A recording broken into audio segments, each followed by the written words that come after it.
سلام حبيباتي، وش راكم؟ ان شاء الله كامل تكونوا مهنيين وبخير وعلى خير. رجعت لكم بعد غيبه، ان شاء الله ما نزيدش نطول عليكم كيما هكا، سمحوا لي.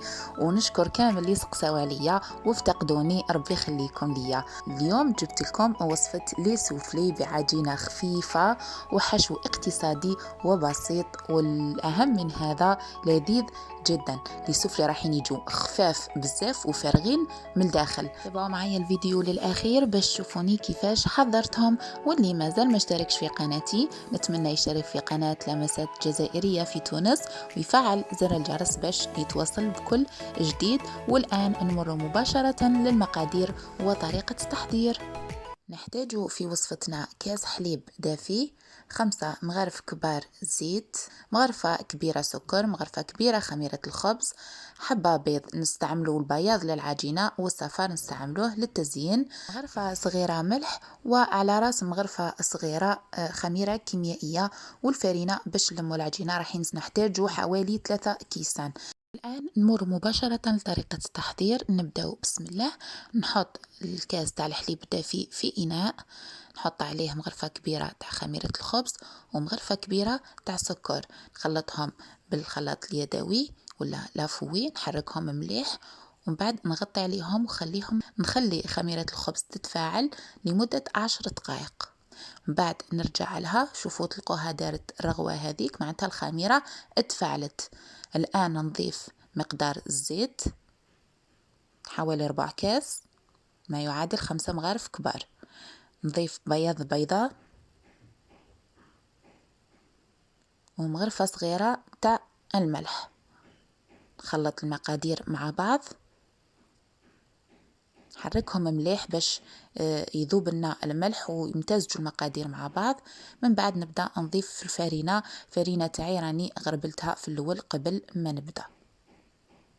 ضفت رشة الخميرة الكيميائية ولا على راس المغرفة كما قلت لكم، مغرفة صغيرة ماشي معمرة مليح، ونضيف الفارينة بالتدريج ونلم العجينة تاعي.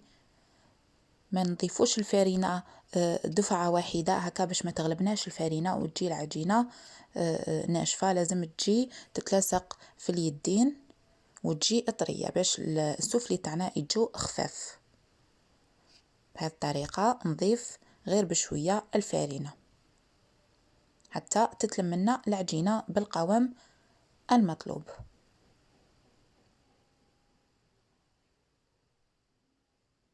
لهنا كملت الفارينة، قلت لكم احتاجت لي هنا دات لي قيس 3 كيسان فارينة، وكل وحده والفارينه تاعها كاين اللي تشرب وكاين اللي ما تشربش كما نقول لكم دائما.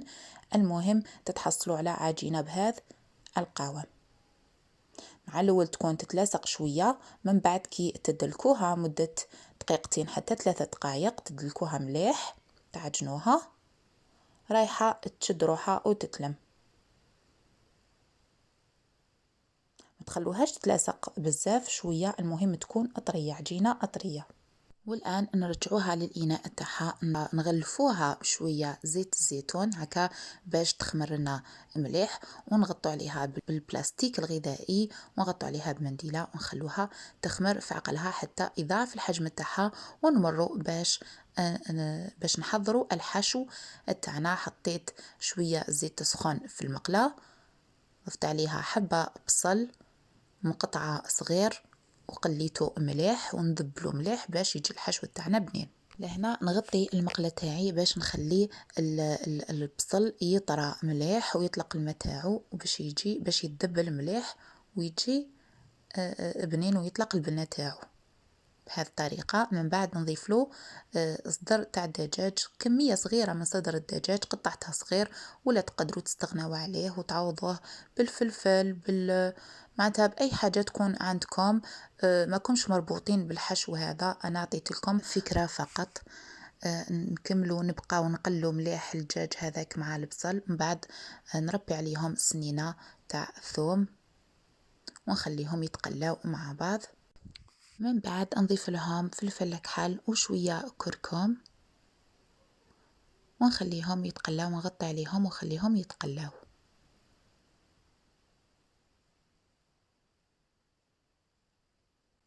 بعد نرجع نتفقد الطنجرة تاعي، ما لازمش نغفل عليه باش ما يلصقناش البصل ويتحرق. لهنا راح نضيف لهم شوية كمية حبة ولا زوج حبات زرودية مسكرفجين، وشوية قرع أحمر ولا كوابة سكرفجتها ثانيك، ونخليهم يتقلاو ويتجمروا مليح في المقلاة مع الدجاج والبصل. من بعد راح نضيف زوج مغارف كبار تاع طماطم هذير اللي حضرتها وشاركتها معكم.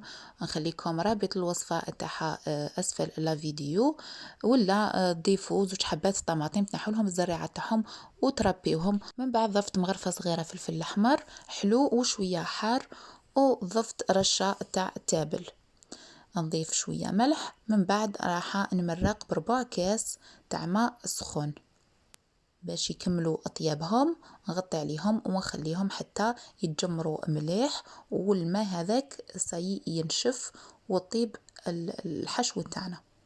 لهنا انا ضفت رشه مليحه تاع معدنوس، واللي حب يضيف الفخوماج لهنا الجبن يضيف ويخليه يذوب. لهنا طفيت على الحشو تاعي هذا هو اللي يبرد، ونروح نشوف العجينه تاعي راهي خمرت. شوفوا نحل عليها ما شاء الله ضعف الحجم تاعها، راح تكون عجينه طريه وعجينه خفيفه لكن ما تتلاصقش. ردوا بالكم ما لازمش تكون تتلاصق. رشيت شويه فارينه في سطح العمل ونبقى نحل فيها. تحلوا السمك تاعها رقيق ما تخشنوهاش باش يجي خفيف. السوفلي تاعكم يجوا فارغين من الداخل. لهنا الكمية اللي عطيتها لكم كمية صغيرة، اللي حب يضاعف الكمية يقدر يضاعف، واللي أفراد العائلة تاعو قلال ماشي بزاف يقدر يكتفي بهذه الكمية اللي عطيتها لكم. أنا بعد ما حليت العجينة تاعي بالسمك اللي قلت لكم عليه نجيب القطعات مدورين. أنا القطعة تاعي متوسطة نوعا ما ماهيش كبيرة، حبيت نعملهم دي ميني سوفلي، قصيتهم بالشكل هذاك المبرج بهذه الطريقة. من بعد نحط الحشو في النصف الدائرة هذيك اللي عملتها. من بعد نجيب بانسو نحطه في شوية ماء وندهن به الحواف، ونرجع هكايا الحبة تاع السوفلي تاعي ونضغط عليها مليح بالأصابع باش نغلقها وباش ما تتحللناش في الفور. بهذه الطريقة نضغط مليح باش نغلقوها. من بعد راح نجيب القطعة تاعي ونعاود نقصها باش تعطيني الشكل هذاك المبرج هذاك، وتغلقها وتتغلق بإحكام بهذه الطريقة. لهنا راح تتغلق ما راكمش راح تحللكم في الفرن بهذه الطريقة. شوف لكم لهنا حبة واحدة أخرى حطيت فيها شوية جبن مثلثات، دهنتها بالماء الحواف، ضغطت عليها مليح وغلقتها مليح. من بعد قصيتها بالقطعة هذيك بهذه الطريقة، نضغطوا بإحكام كما قلت لكم. بعد نقصها هكا باش نضمن أنه تغلقت مليح وتعطيني شكل الأطراف يكون شكل جميل بهذه الطريقة. والآن بعد ما كملت حشيت لي سوفلي توعي وشكلتهم، نحطهم في الطبق اللي راح يدخل للفرن واللي فرشت فيه ورق الطبخ. لهنا العجينة تاعي قسمتها على 2 لأنه ما نسحقش كمية كبيرة، والجزء الثاني غلفته بالبلاستيك الغذائي وحطيته في علبة باش ندخله للثلاجة للمجمد. من غدوتها نقدر نعاود نستعمل العجينة رايحة، نخلوها تريح شوية وتعاود تخمر ونخدموا بها عادي، راح تجي كيما عملناها أول مرة. لهنا خليت لي سوفلي توعي يريحوا واحد 4 ساعة قد ما عاودوا شوية خمروا. من بعد دهنتهم صفار بيضاء اللي نحيتها من البياض الأول اللي خدمت به العجينة، حطيت فيها قطرات من الخل ودهنت بها الوجه تاع لي سوفلي تاعي وزينتهم بالزيتون والجلجلان. عملت ثانيك السانوج وتزيين اختياري، ونحطهم يطيبوا في الفرن على درجة حرارة 180 درجة يطيبوا من التحت، بعد نشعلوا لهم الفوق يدوا لون ذهبي، وهذه هي النتيجة. شوفوا كيفاش جو خفاف وفارغين من الداخل. شوفوا كيما نضغط عليهم من الفوق، شوفوا كيما ضغط عليهم الفوق يعاودوا يطلعوا. شوفوا هذا دليل أنهم خفاف وفارغين من الداخل، والعجينة راهي رائعة. هذه الوصفة تاعي تاع اليوم، ان شاء الله تجربوها وتنال اعجابكم، وإلا عجبتكم ما تبخلوش عليا بجام وكومنتير شباب وشجعوني بزاف لي جام وبزاف لي كومنتير شابين كيما نتوما. مازال يستنى فيكم بزاف وصفات شابين. واش نقولكم، وبارطاجيوها مع الاهل والاصحاب باش تعم الفائده. ودركا ما بقى لي غير نقولكم تهلاو في رواحكم وفي العزاز عليكم، ونتلاقاو في الفيديو الجاي باذن الله، وصفه جديده ووصفه هايله. باي باي.